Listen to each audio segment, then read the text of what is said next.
buying a house with no money down. We've got you covered. Over the next few minutes, we're going to go over ways in which you can purchase a home with little to no money out of pocket. So if you're new to this channel, I'm Brad, the mortgage guy. I've been doing this 26 years, and everything we're going to talk about in this video, we do each and every day. We do this hundreds of times a year. So this is real stuff that real people are doing right now across the country. And we're licensed in all 50 states, so no matter where you're at, we'd love to help you as well. Anyway, so let's talk about the general programs right now that we're going to cover here. So first off, we're going to cover VA, we're going to cover USDA, we're going to cover state assistance programs, and we're going to cover some national assistance programs as well. Those are generally the ways in which you're going to get 100% financing or little to no money down on a home. So before we go into each of those individually, I'm going to go into, let's talk about where the costs are actually to purchase a home, right? So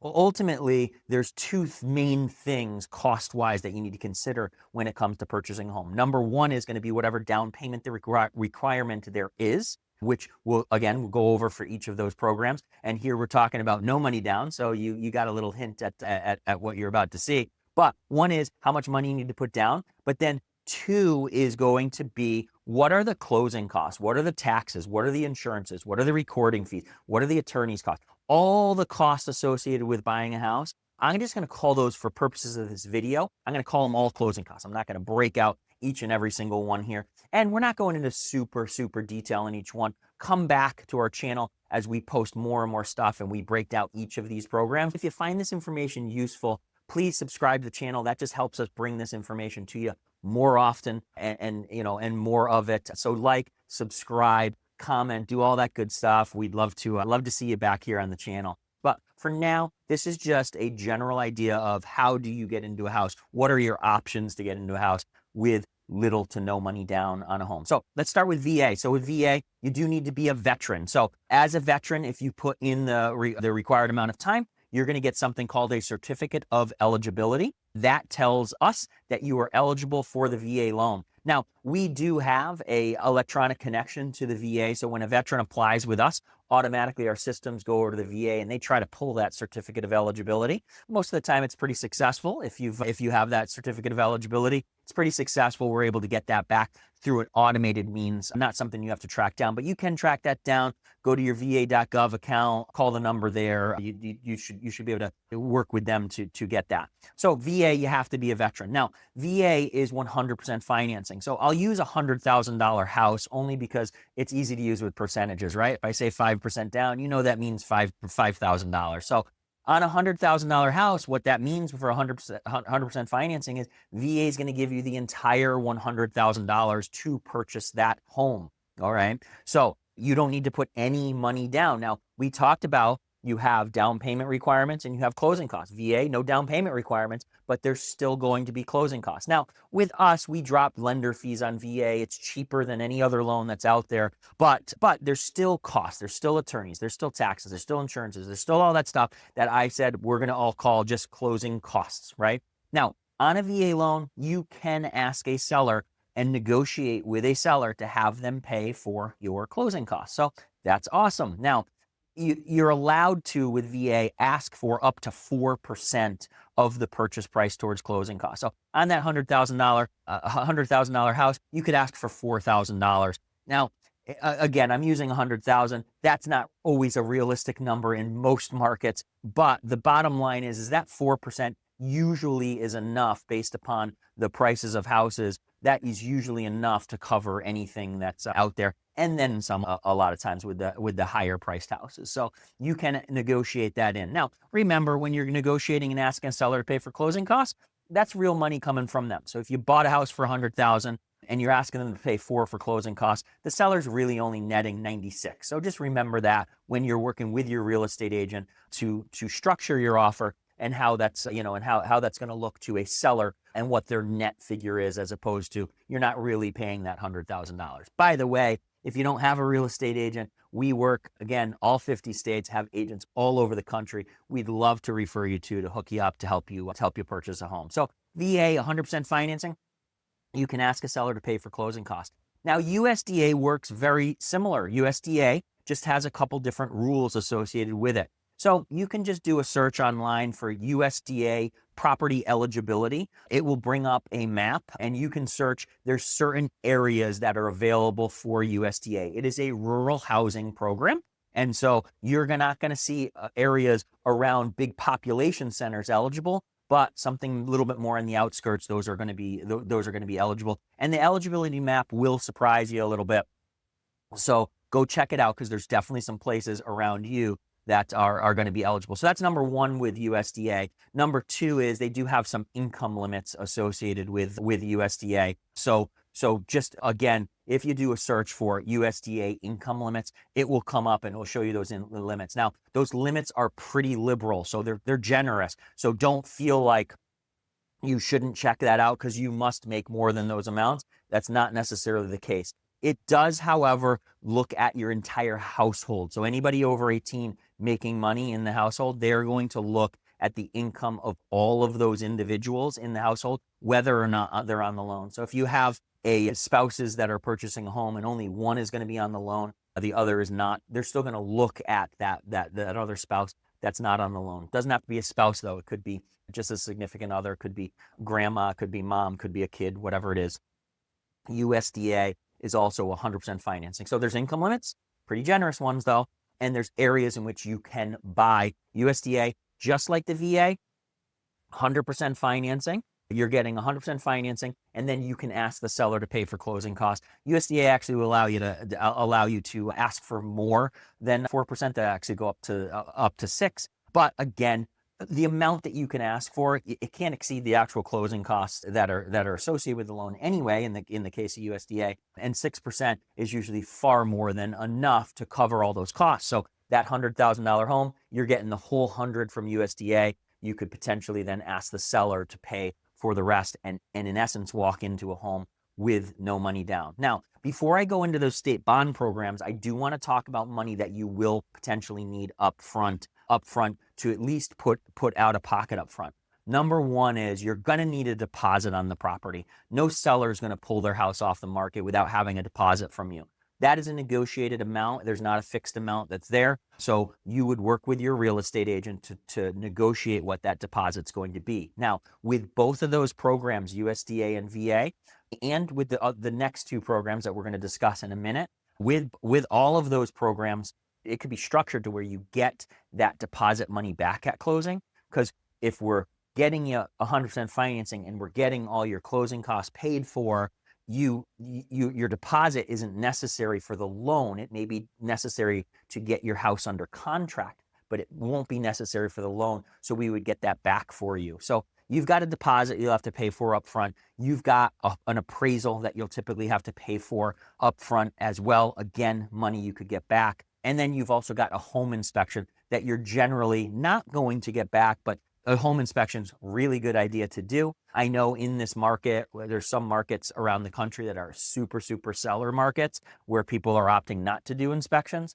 That's happening right now. But in my opinion, inspection super important. So you will need some money up front to put down, but you could get pretty much the majority of that back at the time of closing. So don't think you should have zero in your bank account, but you should have enough to at least fund those things. And honestly, even if you have more than zero in your account, these programs are going to help you keep as much of that in your pocket, which is great when you're going to buy a house. So anyways, we got VA, we got USDA, both 100% financing. Now we have state assistance programs. So state assistance programs are going to give you, generally speaking, most states have these, again, licensed in all 50 plus DC. Most states have these programs. They're going to give you money towards down payment and or closing costs. Now, these state assistance programs generally then offer programs underneath either conventional financing, VA financing 100%, right? So you could actually take the assistance and use it towards your costs rather than ask a seller for it, right?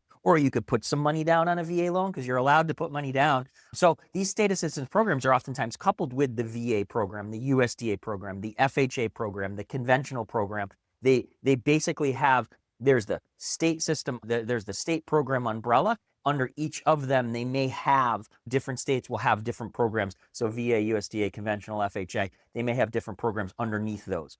The majority of states just have FHA and conventional. However, some of the states have the VA and the USDA in there as well. So let's talk about how those programs work though. They're going to give you money for down payment and closing costs. We'll talk about repayment here in a second, but they'll give you money for down payment and closing costs. So in essence, let's just say you're purchasing a home and it's again, $100,000 home. It's a conventional loan. And let's say you could do as little as 3%, but let's just pretend you need 5% down, okay? These state programs come with varying amounts of money, okay, to where you can get the money from the program for your 5%. So that $5,000 will come from the state for your down payment. So you're buying a $100,000 home. The program's giving you $95,000 because you need 5% down, or say it's a conventional loan. The conventional loan is for $95,000, but the state is giving you $5,000. So you're still getting the entire $100,000 that you needed to purchase that home. You're buying that home with no money down in that scenario. Now, those programs, generally speaking, also have additional funds that you could maybe apply towards your closing costs. So let's say you had another $10,000 in closing costs and the program allows you to get $15,000. Well, in that example, we'll take 5 of the 15 and put it towards the down payment. We'll take 10 of the 15 and put it towards the closing costs. You're buying that house now, not having to ask a seller for a credit. You're buying the house and getting 100% financing and your closing costs covered by that assistance program. So pretty cool. That's the way they work. Now, in that scenario, that $15,000 is usually going to be repaid in a couple of different ways, or addressed, I should say, in a couple of different ways, because sometimes it's not repaid at all. So it's going to be addressed in a couple of different ways. One is some programs, that $15,000 would be forgivable, and usually over a time period, anywhere from 5, 10, 15 years, they're going to forgive a portion of that. So programs exist, for instance, let's say it's over 10 years, 1/10 every year gets forgiven until year 10, that $15,000 is gone.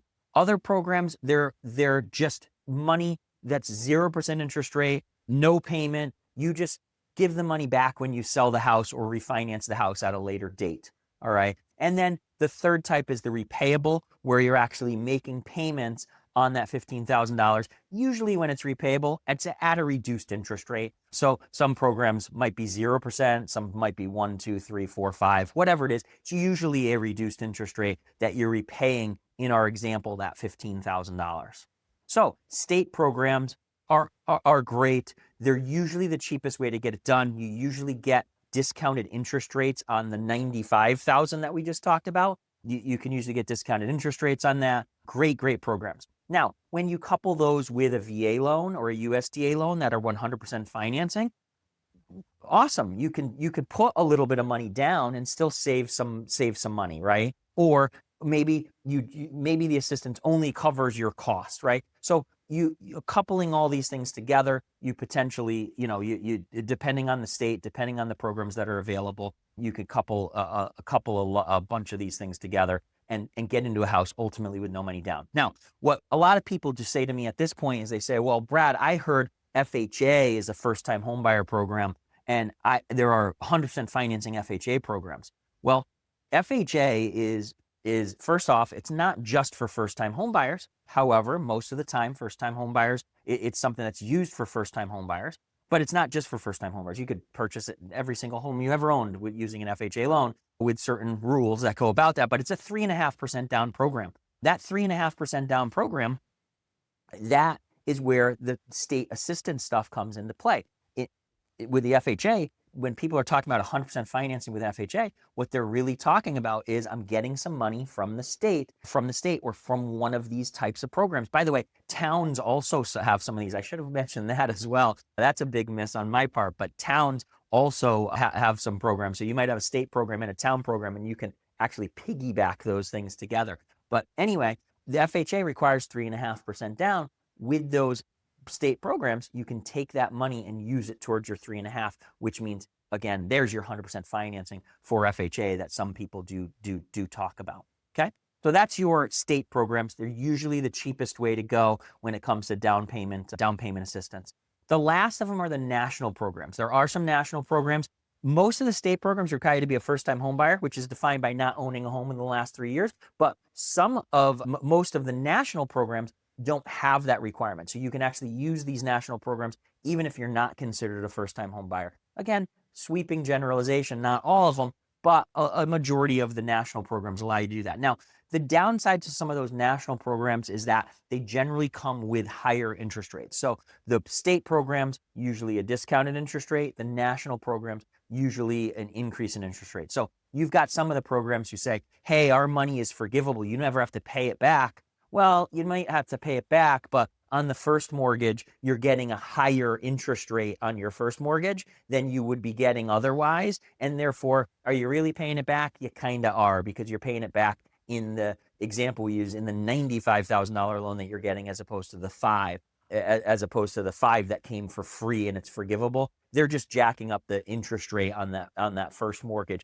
and that's where it's really being repaid. So the national programs are great because they're kind of a catch-all for people who don't qualify for the other ones. The national programs are phenomenal, but they do come with that downside of usually those rates are a little bit higher. There's even one national program that builds solar into the cost of the house and gives you some money towards your closing costs. And there's a lot of different things that are out there. But ultimately, at the end of the day, I mention it because it is a way to get into a house with no money down. Not bad programs, just programs that are there when you don't qualify for the other ones. If you need money for down payment, it's better to pay a higher rate as long as the payment is affordable than not buy a house at all, right? So anyways, so there are generally your 4 ways in which you're going to do it. You're going to do VA 100% financing, USDA 100% financing, state assistance program providing the down payment and potentially closing costs for you. You're going to do, or those national programs providing the down payment and potentially closing costs. And as we talked about before, maybe even coupling in sellers paying credits for your closing costs to help you get into a house with little to no money down. If you want more information, hit us up. Our contact information is there. And again, please subscribe if you found this useful. That helps us spread the word even more. We'd appreciate the follow. Have a great one. Contact information is below. Happy house shopping.